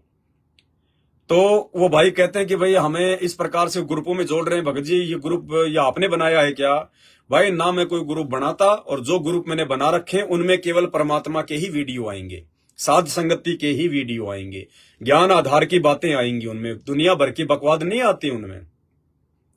तो ये इस तरह के लोग हैं जो ये छल कपट का सहारा लेते हैं कि देखो, ये काल का ये षड्यंत्र होता है, काल की कोशिश होती है, क्योंकि काल तो चाहेगा कि ये मेरा भोजन मेरे हाथ से निकलता जा रहा है। वो हर संभव ये प्रयास करेगा कि छल बल करके कैसे भी करके मैं तोड़ूं। तो भाई जो कच्चे पक्के होंगे वो टूट जाएंगे, जो टूट जाएगा उसके टूटने से मुझ पवन दास को कोई दर्द नहीं, कोई दुख नहीं, कोई तकलीफ नहीं, और जो नहीं टूटेगा वो मुझे अपनी भक्ति नहीं देने वाला। मैं तो केवल अपना शिष्य धर्म अपने गुरुजी के प्रति निभा रहा हूं कि उनकी गैर हाजिरी में उनके ज्ञान का प्रचार करना, उनके ज्ञान का निष्कर्ष निकाल के भगत भाई बहनों तक पहुंचाना, उनको जो है विश्वासी बनाना। बाकी मेरा कोई स्वार्थ नहीं है, चाहे कितने भी टूटो और कितने भी जुड़ो, मैं किसी का हिसाब किताब नहीं रखता। मुझे कोई सेना नहीं जोड़नी है, मैंने कोई आश्रम नहीं बनाना, मुझे मैनेजमेंट वालों की तरह कोई आपसे ज्योति पाठ और दान का पैसा नहीं लेना। वो पैसा लेके फिर मुझे जो है गंदी राजनीति में नहीं लगाना, गुंडों की सीबीआई जांच में नहीं लगाना, अपनी खुद की मौज मस्ती में यूज नहीं करना, अपने कर्म नहीं फोड़ने मुझे। ना मुझे कोई गुरु बनना है, ना मुझे कोई संत बनना है। दास तो भगत है और भगत बनने का प्रयास कर रहा है मालिक से प्रार्थना करके। और दास तो केवल अपना आत्म कल्याण चाहता, भाई अपना आत्म कल्याण। परमात्मा कहते हैं सतगुरु के दरबार में ऐसा कोई एक, सतगुरु के दरबार में गाहक कोटि अनंत, और 4 चीज वो चाहते, रिद्धि सिद्धि मान महंत। कहते 90% जो लोग होते हैं, जो उस परम संत से, तत्वदर्शी संत से जो जुड़ते हैं, उनका एक ही मकसद होता है सतगुरु के दरबार में और ग्राहक कोटि अनंत। 4 चीज वो चाहते, रिद्धि सिद्धि मान महंत। मान बढ़ाई, रिद्धि सिद्धि, धन माया, ये संतपणा। कहते वो तो इसीलिए जुड़ते हैं, वो काल के हैं। और कहते हैं सतगुरु के दरबार में फिर ऐसा कोई एक, इन 4 को ठोकर मार के जो चाहे सतगुरु अलेख। इन 4 को ठोकर मार के, ना उसको रिद्धि चाहिए, ना सिद्धि चाहिए, ना मान बढ़ाई चाहिए, ना महंताई चाहिए, ना उसको कोई जो है गुरु पद चाहिए, उसको तो केवल अपना सतगुरु चाहिए, उसको तो केवल अपने मोक्ष से मतलब है। तो दास तो भैया इस कैटेगरी का इंसान है कि इन 4 को ठोकर मार के और चाहे पुरुष अलेख। और धीरे धीरे हमारे सत्सेवक भाई बहन भी इसी रीति पर आगे बढ़ रहे हैं। हमने ये नहीं चाहिए, हमने माया नहीं चाहिए, ये पैसा नहीं चाहिए, लेकिन परमात्मा कहते हैं बेटा जिस दिन तू मेरे प्रति समर्पित हो जाएगा, जिस दिन तू पतिव्रता धर्म पर आ जाएगा, और जिस दिन वो अंतर्यामी परमात्मा अंदर से देख लेगा कि ये मेरा भगत अब मेरा हो चुका है, ये मुझे छोड़कर नहीं जाने वाला, चाहे धरती इधर से उधर क्यों ना हो जाए, इसके मन में अब कोई भी छल कपट राग द्वेष ईर्ष्या किसी के साथ नहीं आ सकती, चाहे कोई इसका कितना बुरा क्यों ना करे। कहते हैं उसके बाद परमात्मा सतगुरु अपने भगत का हाथ पकड़ लेता है, और जिस भगत का परमात्मा एक बार हाथ पकड़ लेता है, फिर यहां की कोई भी शक्ति उस भगत को जो है दुखी नहीं कर सकती, उसको परेशान नहीं कर सकती। दुखी और परेशान करने का मतलब उसका बाढ़ बाका नहीं कर सकती। बाकी तो काल तो अपना पूरा प्रयास जो है वो करता रहेगा, उसको डगमग करने का, उसको डराने का, धमकाने का, उसको विचलित करने का। लेकिन सतगुरु के उस पतिव्रता धर्म पे आ चुके भगत को फिर ये काल दूर नहीं कर सकता। तो भाई और बहनों, उसके बाद परमात्मा कहते हैं कि ये पैसा, ये माया, ये तो उस भगत के पास में धक्के से आएगी, धक्के से। वो भगत हाथ जोड़ेगा अपने गुरु भगवान से कि परमात्मा इसको दूर करो, हे परमात्मा हटाओ। तो भाई ये दास तो संगत को मना करता है। ये पहला इंसान है सतगुरु रामपाल जी भगवान की संगत में, ये पवन दास, जो पता नहीं कितनी बार संगत को मना कर चुका है कि मुझे पैसे मत भेजो, मुझे पैसे मत भेजो। अगर कोई सेवा होगी तो ये पवन दास आप भाई बहनों को मैसेज डाल देगा, उसी समय हम उस पैसे का सेवा में सदुपयोग करेंगे। लेकिन उसके बावजूद भी रोजाना 5-10 हजार रुपए तो परमात्मा इस दास की झोली में फेंक ही देता है, फेंक ही देता है। तो परमात्मा कहते हैं बेटा जिस दिन मेरी शरण में आ जाएगा और ज्ञान समझ के पतिव्रता पद पे आ जाएगा, ये माया तो तेरी दासी होगी, दासी माया संत की उबे दे आशीष। ये मालिक की वाणी है कि दासी माया संत की और उभय दे आशीष। दोनों तरफ से लाभ देगी, ये दान धर्म भी करवाएगी और सेवा भी करवाएगी। क्योंकि ज्ञान होने के बाद जब परमात्मा भगत को पैसा देता है, धन देगा, संपत्ति देगा, तो भगत उसका दुरुपयोग नहीं कर सकता उसका। अरे जैसे माता पिता हैं, अगर उनको 2 दिन के लिए घर से कहीं बाहर जाना हो और घर पे उसके 2 बेटे, एक छोटा और एक बड़ा, तो जब माता पिता घर से बाहर जाएंगे तो अपने घर की चाबी या अपने जो है वो तिजोरी की चाबी कौन से बच्चे को देके जाएंगे? कॉमन सेंस की बात है, उसको देंगे जो बड़ा है, जो बच्चा समझदार है, उसी को देंगे वो चाबी, ताकि वो कोई नुकसान ना कर दे। तो इसी प्रकार ये सतगुरु रामपाल जी भगवान, ये सेठों का सेठ, जगत सेठ, सांवल सास सेठ, इस गंदे लोक की धन संपदा की चाबी भी उसी भगत के हाथ में देगा जो भगत उसके ज्ञान को समझ जाएगा। जिसको माया का, पैसों का, संपत्ति का सदुपयोग करना आ जाएगा, उसको देगा परमात्मा। और इतनी दे देगा भगवान, इतनी दे देगा, वो बरती नहीं जाएगी। इसलिए दास कह रहा है, और मेरे इन शब्दों से बहुत सारे भगत भाई बहनों को मिर्ची लग जाती है, उनको जलन हो जाती है कि ये पवन दास जिसको गुरुजी ने भी संगत से बाहर कर रखा है, मैनेजमेंट भी जिसके पीछे पड़ा हुआ है, इसको गुरुद्रोही घोषित कर रखा है, फिर भी इसको इतने लाखों लोग क्यों फॉलो करते हैं? इसके पास इतना पैसा कहां से आता है? ना ये कोई काम करता है, ना कोई धाम करता है, ना ये कोई फेसबुक से पैसा कमाता है, ना यूट्यूब से ये कोई पैसा कमाता है। यूट्यूब की कमाई को तो पवन दास हराम की कमाई बताता है। तो इसके पास इतना ठाट बाट कहां से हो गया? ठाट बाट मेरा बाप करवा रहा है, मेरा बाप सतगुरु रामपाल जी भगवान, वो सांवरसा सेठ, जगत का सेठ, उसके नाम में धोखा नहीं है, उसकी शरण में धोखा नहीं है। अगर धोखा है, कोई कमी है, तो भगत की कमी है कि भगत पूरी तरह से समर्पित नहीं हो पा रहा है। तो ये तो रजा है मेरे मालिक की, मेरे मौला की, मेरे सतगुरु की, मेरे सच्चे रहनुमा की। और ये रजा वो परमात्मा सब पे करना चाहता है, सब पे। अरे एक जिला कलेक्टर महीने में 2 लाख कमाता होगा, 3 लाख कमाता होगा, 5 लाख कमाता होगा, और सारा दिन उसका पैर नहीं टिकता, कितनी टेंशन रहती है उसको है। और परमात्मा देखो अपने इस बच्चे को जिला कलेक्टर से बढ़िया तरीके से रख रहा है, ना कोई काम, ना कोई धाम, ना कोई टेंशन, ना कोई परेशानी। और परमेश्वर इतनी माया दे रहा है, फिर उस माया का परमात्मा सदुपयोग भी करवा रहा है। अरे मैनेजमेंट वाले, गुरुदेव के परिवार वाले, उनके बेटा बेटी तो इतनी झूठ बोलते हैं, इतना पाखंड, संगत को डराते हैं, धमकाते हैं, तुम्हें गुरुद्रोही कर देंगे, आश्रम में नहीं आने देंगे, अपने कर्म फोड़ रहे हैं। उसके बाद संगत को डरा धमका के ज्योति पाठ का पैसा उन आश्रमों में ले रहे हैं, और वो पैसा फिर अपने कर्म फोड़ने के लिए और संगत के कर्म फोड़ने के लिए कभी राजनीति में लगाते हैं, कभी दे दान में, कभी रक्तदान में, कभी कहीं भंडारा लगा रहे हैं, कभी कहीं कर रहे हैं, कभी गैंगस्टरों की सीबीआई जांच में 5-5 लाख रुपए दे रहे हैं, कभी हरियाणा के जाट आरक्षण में 20-20 लाख रुपए दे रहे हैं। वो संगत के कर्म फोड़ रहे हैं। और यहां परमात्मा माया की माया दे रहा है, और ऊपर से बंदी छोड़ हमारे शुभ कर्म बनवा रहा।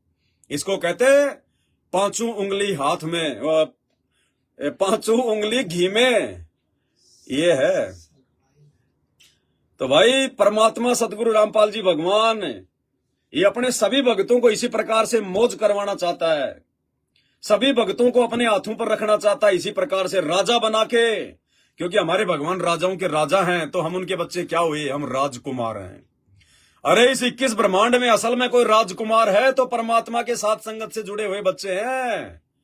तो राजकुमार को, जिसका बाप राजा सम्राटों का सम्राट हो, उसका बाप कभी अपने शहजादे को, अपनी शहजादियों को, अपने राजकुमारों को, अपनी राजकुमारियों को वो किसी चीज के भरोसे नहीं रहने देता, अपनी पलकों पे रखता है, अपने हाथों पर। ये दुनिया जले तो जले, मिर्ची लगे तो लगे, है वो ऐसे मर जाएंगे। वो एक गाड़ियों पे लिखा होता है ना, चलती है गाड़ी उड़ती है धूल, जलते हैं दुश्मन खिलते हैं फूल। तो भाई वो जलते रहेंगे, और हमें वो परमात्मा इसी प्रकार से निरंतर भक्ति मार्ग पर आगे बढ़ाते रहेंगे।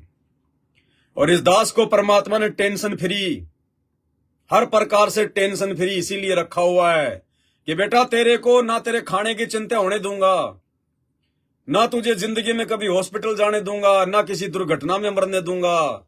तेरा किसी प्रकार से कोई भी व्यक्ति चाहेगा तेरा वो अहित नहीं कर पाएगा, कोई भी जो है तेरा मतलब की बुरा नहीं कर पाएगा तेरा। बस तू मेरी मर्यादा में रहना, और तेरे को जो मैंने टेंशन फ्री छोड़ दिया है, ना तुझे पैसों की चिंता, ना तुझे खाने पीने की चिंता, गाड़ी घोड़े मैंने तेरे को तेरी औकात से बढ़ के दे दिए, मोबाइल सोबाइल हर प्रकार की चीजें। ये देखो भाई और बहनों, परमात्मा की दया है, लेकिन मालिक को पता है कि मेरा बच्चा इनका सदुपयोग करेगा।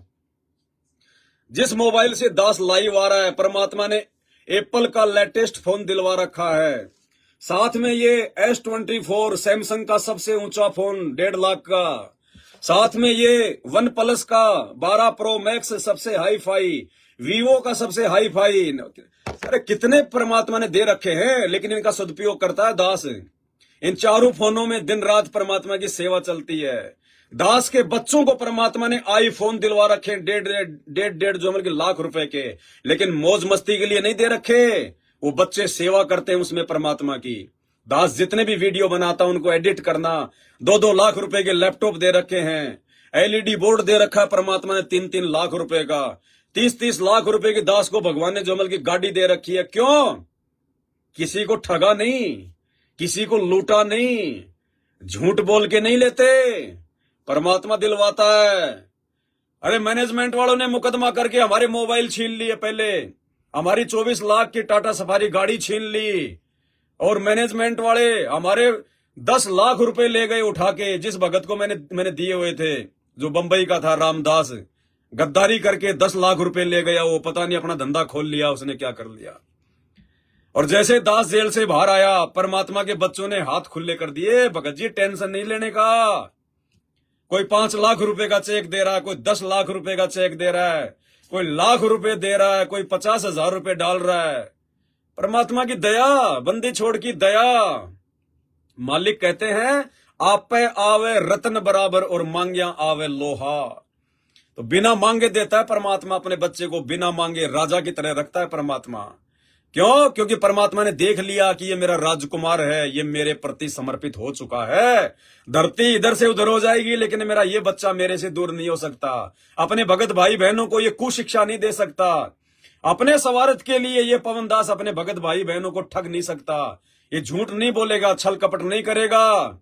और इस पवन दास को कोई टेंशन नहीं है, कोई चिंता नहीं है। आज अगर भगवान इसको राजा की तरह रख रहा है, और कल को यदि भगवान इसकी परीक्षा लेने के लिए अगर इसका रोड पे सामान पटक देगा, तो उस समय भी ये रंग का बंका की तरह भगवान की महिमा करेगा।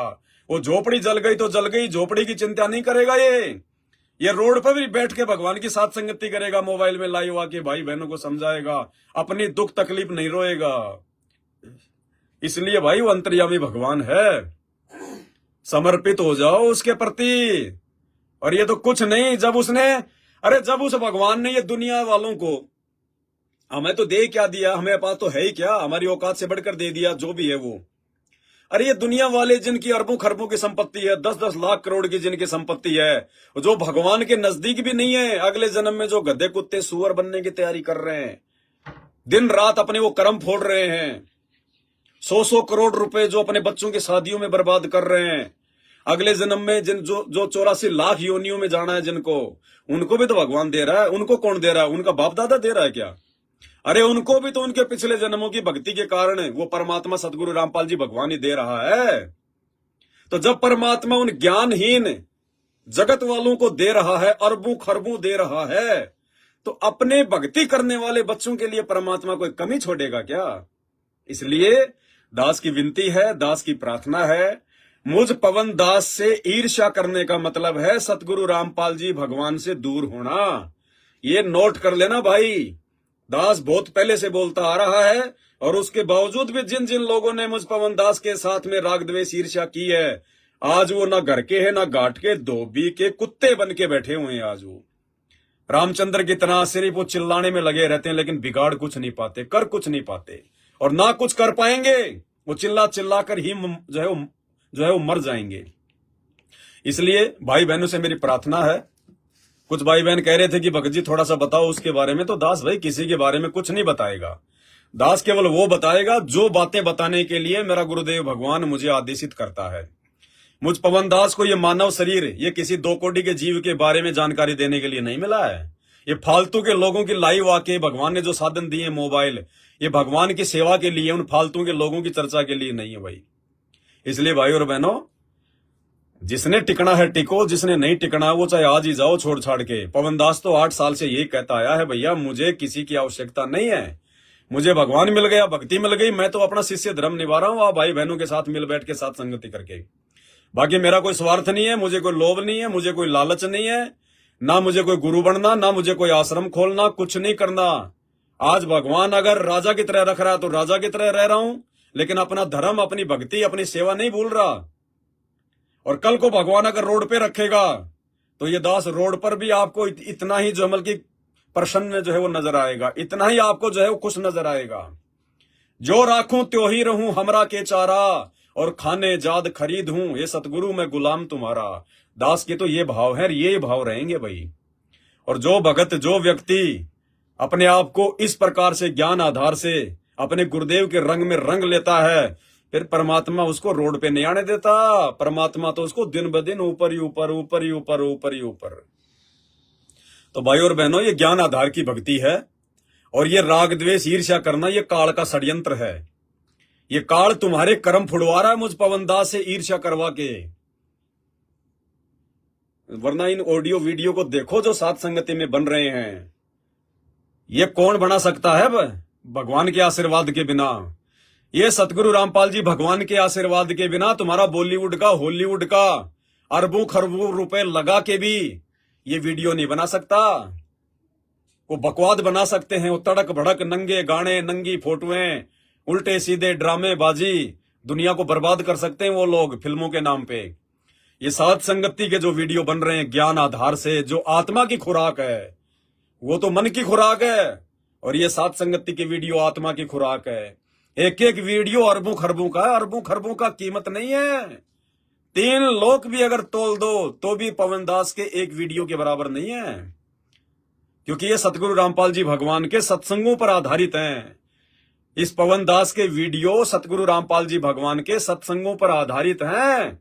और परमात्मा के सत्संग, चाहे तीनों लोकों की संपत्ति क्यों ना रख दो एक तराजू में, और एक तरफ संत रामपाल जी का 1 घंटे का सत्संग, पासिंग भी नहीं है वो 3 लोक की पूरी संपदा।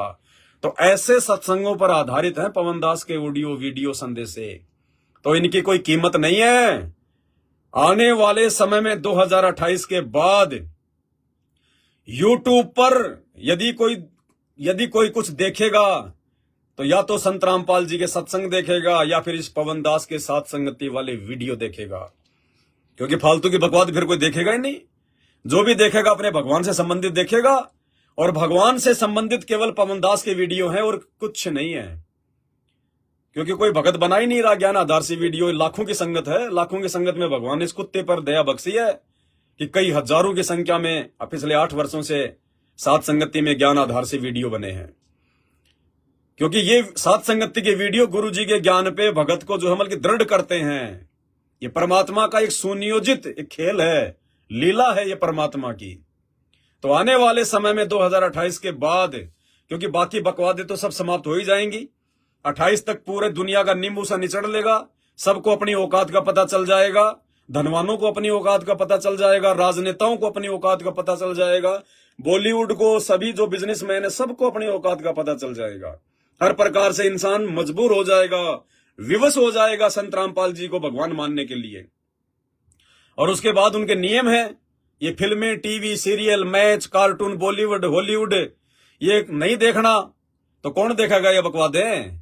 ना कोई यूट्यूब पे देखेगा, ना कोई फेसबुक पे देखेगा। तो उसके बाद क्या देखेंगे वो? संत रामपाल जी के सत्संग। और सत्संगों के ऊपर दृढ़ बनाने के लिए साध संगति के वीडियो, और दूसरी कोई चीज नहीं चलेगी। ये नोट कर लेना, ये चीजें आज नोट कर लियो। तो भाई इस पवनदास, इस कुत्ते से, क्योंकि मुझ पर परमात्मा का मेहर है, आशीर्वाद है। दुनिया चाहे मेरी दुश्मन बन जाए, मेरी कितना ही जो है मेरे से नाराज हो जाए, लेकिन मेरे ऊपर सतगुरु राजी है, सतगुरु। और जिसके ऊपर उसका गुरु राजी है, उसका गुरु मेहरबान है, तो दुनिया उसका कुछ नहीं बिगाड़ सकती। अरे काल उसका कुछ नहीं बिगाड़ सकता, तो ये दुनिया तो काल के अधीन है, वो क्या बिगाड़ लेगी? तो भाई पवनदास से राग द्वेष ईर्ष्या करने का मतलब है अपनी कब्र खुद खोदना, अपनी कब्र खोदना। ये नोट करके रख लेना। दास आया तो कोई शंका के समाधान के लिए था, जो भगत भाई बहनों ने भेजी थी। लेकिन अभी बीच में एक भाई का कोई मैसेज आ गया था व्हाट्सएप पे, इसलिए दास ने थोड़ा सा भाई बहनों को ये बातें बताना ये उचित है। तो कोई बात नहीं भाई और बहनों, इसलिए दास की प्रार्थना है, फालतू की बकवादों में हमें ध्यान नहीं देना है। काल तो हमारे को डिस्टर्ब करने का पूरा प्रयास करेगा। आप अब देखो वो डिस्टर्ब भी कर रहा है। व्हाट्सएप के ग्रुपों में झूठा सत्सेवक बन के जुड़कर वहां से नंबर निकाल के अपना कितना समय बर्बाद कर रहा है नालायक। फिर नया ग्रुप बना के मेरे नाम से फिर आप लोगों को जोड़ के फिर मैसेज डाल रहा है मेरे खिलाफ। तो ये परीक्षा होती है, ये परीक्षा चल रही है। आप में से कितने लोग डगमग होंगे, कितने लोग टूटेंगे? तो भाई इसमें पवनदास का कोई रोल नहीं है। पवन दास किसी के खिलाफ कुछ नहीं बोलेगा, ना उनकी वीडियो पे मैं कोई वीडियो बनाऊंगा, क्योंकि मैं परमात्मा के दिए गए इन साधनों का दुरुपयोग नहीं कर सकता फालतू के लोगों के ऑडियो वीडियो के ऊपर जो की चर्चाएं करके। मुझे भगवान की महिमा के लिए जीभ मिली है, भगवान की महिमा के लिए मुझे मोबाइल सोबाइल ये सारी चीजें मिली हैं, और ये सारी चीजें भगवान ने अपने बच्चों की सेवाओं से उपलब्ध करवाई है। तो भाई उन भगवान के उन भक्तों के वो कर्म नहीं फोड़ सकता मैं। एक बहुत बड़ी जिम्मेदारी इस दास को दी है। मेरे यहां से अगर एक भी कोई गलत काम होता है तो अकेले मेरे कर्म नहीं फूटते, लाखों साथ संगत से जुड़े हुए भगत भाई बहनों के कर्म फूटते हैं। इसलिए दास को गुरुदेव के आशीर्वाद से विशेष सावधानी से चलना पड़ता है। इसलिए परमात्मा कहते हैं सिंह सूरमा शेर है। जो भगवान का भगत होता ना वो सिंह होता है, सिंह शेर सूरमा। तो कहते हैं सिंह सूरमा शेर हैं, वो गरजे और गाजे, और ये बाकी दुनिया तो भेड़ है बिद के और बाजे। तो भाई ऐसी गंदगियों को आप ना छेड़ा करो। कोई ऐसा मैसेज आता है तो ये आपकी परीक्षा है, आपने क्या रिएक्शन करना है। और वैसे भी हमने फालतू की वीडियो तो देखने ही नहीं है। परमात्मा ने 2-3 दिन पहले सभी भाई बहनों को संकल्प करवा दिया है, मोबाइल पे, यूट्यूब पे, फेसबुक पे दुनियादारी के फालतू के वीडियो ना देखने के लिए। तो दास तो देखता ही नहीं है, खोलता ही नहीं है। दास को तो देखते पता चल जाता है। क्या आपको टाइटल से पता नहीं चलता? क्या आपको थंबनेल देखने से, किसी भी वीडियो का आपको ऊपर का फोटो देखने से नहीं पता चलता कि ये परमात्मा का है, साथ संगति का है, या फिर ये बकवाद करने वालों का है? तो खोलते क्यों आप लोग उन वीडियो को? उस गंदगी को देखते क्यों हो भाई आप? भाई जैसा देखोगे वैसे तुम्हारे विचार होंगे, जैसा देखोगे तुम्हारे वैसे ही विचार होंगे। परमात्मा ने हमें नाम दीक्षा लेने के बाद क्या बताया? कबीर कथा करो करतार की, सुनो कथा करतार, आन कथा सुनिए नहीं कहे कबीर विचार। संत रामपाल जी भगवान जब हमें नाम दीक्षा देते हैं उसके बाद ये वाणी परमात्मा हमें क्यों बताते हैं? मालिक इसलिए बताते हैं कि ये बच्चे अभी नए नए हैं, ज्ञान इनको अभी इतना समझ में आया नहीं है, और बीच में यदि ये किसी दूसरे नकली साधु संतों के ऑडियो वीडियो देखेंगे तो ये भ्रमित हो सकते हैं। इसलिए परमात्मा ने हमें पाबंद किया कि भैया कथा करो करतार की, सुनो कथा करतार, आन कथा सुनिए नहीं। आन यानी किसी और के वीडियो नहीं देखना, किसी और साधु संतों के वो सत्संग नहीं देखना। आन कथा सुनिए नहीं कहे कबीर विचार। तो दास की तो प्रार्थना है, जब आपको भगवान के सत्संग देखने को मिल रहे हैं, ऊपर से आपको पता है कि ये पवन दास क्या कर रहा है, साथ संगति के इतने वीडियो बन चुके हैं, लाइव आते हैं, उसके अलावा दुनिया की गंदगी को देखने में क्या मजा आता आप लोगों को? आपके अंदर वही कुविचार भरे जाएंगे। ये मेमोरी कार्ड है, मेमोरी कार्ड, इसमें जो देखोगे, जो भरोगे, इसमें वही निकलेगा। तो दास तो भाई देखता ही नहीं है, चाहे मेरे को आप किसी का चाहे भेजो ना भेजो। दास तो केवल अपने परमात्मा का सत्संग और सत्संगों को आधार बनाकर गुरुदेव से प्रार्थना करके, सत्संग सुनने से पहले उनको दंडवत करके परमात्मा से प्रार्थना करता हूं, अरदास करता हूं कि परमात्मा इसमें ऐसा कोई पॉइंट दो जिसके ऊपर हम साथ संगति कर सके, हमारा विश्वास आपके चरणों में और अधिक वो दृढ़ हो। तो दास को तो मेरे भाई अपने गुरुदेव के सत्संग सुनने से और अपने गुरुदेव के सत्संगों के ऊपर ज्ञान आधार से, उन्हीं के द्वारा बख्शी सद्बुद्धि आधार से भाई शंका समाधान की वीडियो बनाने से ही फुर्सत नहीं मिलती। दुनिया की बकवादे देखने में तो भाई कहां इतना समय हमारा। और भाई जो देखेगा वो भ्रमित होगा, वो बिगड़ेगा, वो जाने, उसका काम जाने। मेरी जिम्मेदारी नहीं है। संगत को संभाल के रखना मेरी जिम्मेदारी नहीं है, मेरी ठेकेदारी नहीं है भाई। मैं संगत का ठेकेदार नहीं हूं, मेरे खुद के ठेकेदार मेरे गुरुदेव भगवान है। मैं तुम्हारा कहां से ठेका ले लूंगा? जिसने संगत का ठेका लिया है वो गधा बनेगा, क्योंकि काल उसके पीछे लगेगा। तो केवल आपका जो शिष्य धर्म है वो निभाओ। प्रथम शिष्य धर्म है अपनी भक्ति करना, और दूसरा उस ज्ञान आधार से अपने भगत भाई बहनों को समझाना, बैठाना, साथ संगति करना। बस दास की ये ड्यूटी है। बाकी भाई मेरे पास मत भेजा करो किसी की भी बकवाद। मैं बकवाद देखता ही नहीं। हमने बकवाद देखना छोड़ दिया साथ संगत वालों ने, और जिसको जैसा समझ में आ रहा है वो वैसा करे, हमें मतलब नहीं है। हमें साथ संगति में कोई भीड़ इकट्ठा नहीं करना है। परमात्मा नहीं चाहता कि साथ संगति में भीड़ इकट्ठी हो, वरना यहां भी वो मैनेजमेंट वाला हाल हो जाएगा। यहां भी मैनेजमेंट वाली वो गंदगी शुरू हो जाएगी जो उन सतलोक आश्रमों में हो रही है। इसलिए भैया साथ संगति में परमात्मा केवल अपने हीरे मोती लाल को ही जोड़कर रखेगा।